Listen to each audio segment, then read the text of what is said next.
सफलता उसी इंसान को मिलती है जो सफलता के लिए तड़पता है और सफलता के लिए भूख लगती है। जरूरत और भूख जितनी ज्यादा मजबूत है ना, आपके जीवन के बहाने और कमियां और शिकायतें खत्म कर देती है। जब इंसान को गर्मी लग रही होती है और पसीना आ रहा होता है तो उसको एसी की हवा से भी ज्यादा पंखे की हवा में मजा आता है।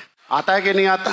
जब आदमी को गहरी भूख लगी होती है तब उसको 5 स्टार के खाने से भी ज्यादा मजा नॉर्मल ढाबे के खाने में आता है।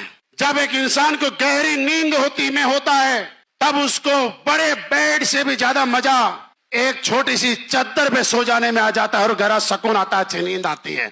आती कि नहीं आती? क्योंकि मुद्दा ये नहीं है कि सोया कहाँ, मुद्दा ये नहीं कि खाया क्या, मुद्दा ये नहीं है कि हवा किसकी खाई, मुद्दा ये है कि जो चीज उसको लिए चाहिए थी उसके लिए वो तड़प रहा था। एक आदमी हवा के लिए तड़प रहा था, भूख के लिए तड़प रहा था, नींद के लिए तड़प रहा था। और जब आपकी तड़प जिस तरह से पंखे के लिए थी, खाने के लिए थी, नींद के लिए थी, वैसी तड़प जिस दिन आपकी सफलता के लिए हो जाएगी, यकीन मानो आपको मेहनत करने में मजा आएगा, काम करने में मजा आएगा और आप दुनिया को सफल होकर दिखा देंगे। बस आपको उसके लिए भूख जगानी होगी। क्या भूख जगाने के लिए तैयार हैं? क्योंकि जब आपको ये लग गया नहीं यार मुझे क्या जरूरत है, जिंदगी तो चल ही रही है, जिंदगी आप कुछ मत करो फिर भी चल रही है, फिर भी चलेगी जिंदगी, को रुकने वाली नहीं है।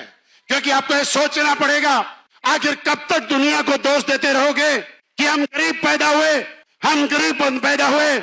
मेरे दोस्त, भगवान को धन्यवाद देना कि आपको गरीब और मिडिल क्लास परिवार में पैदा किया। क्योंकि गरीब और मिडिल क्लास परिवार में जन्मा हर बच्चा कभी भी मेहनत करके अमीर बन सकता है और अपना नाम रोशन कर सकता है। लेकिन अमीर घर में पैदा हुआ बच्चा जब पहले से ही अमीर है तो अमीर बन के अपना नाम रोशन नहीं कर सकता। यह सौभाग्य सिर्फ गरीब और मिडिल क्लास लोगों को मिलता है और भगवान को धन्यवाद दो, हम उसी कैटेगरी में आते हैं। इसलिए यह नहीं सोचना इसके बाद कि मेरे पापा ने कुछ नहीं किया, मेरे परिवार ने कुछ नहीं किया, खानदान ने कुछ नहीं किया। हो सकता है आपके पापा को मौका नहीं मिला, हो सकता है आपके दादा को मौका नहीं मिला, लेकिन आज आपको मौका मिला है। आपके पापा को प्राउड होना चाहिए, मेरे पैदा किए हुए बच्चे ने कुछ करके दिखा दिया। आपके दादा को प्राउड होना चाहिए कि वास्तव में मेरे पोते ने कुछ करके दिखाया। दोस्त कि असली बेस वेलनेस आपको मिल गया है।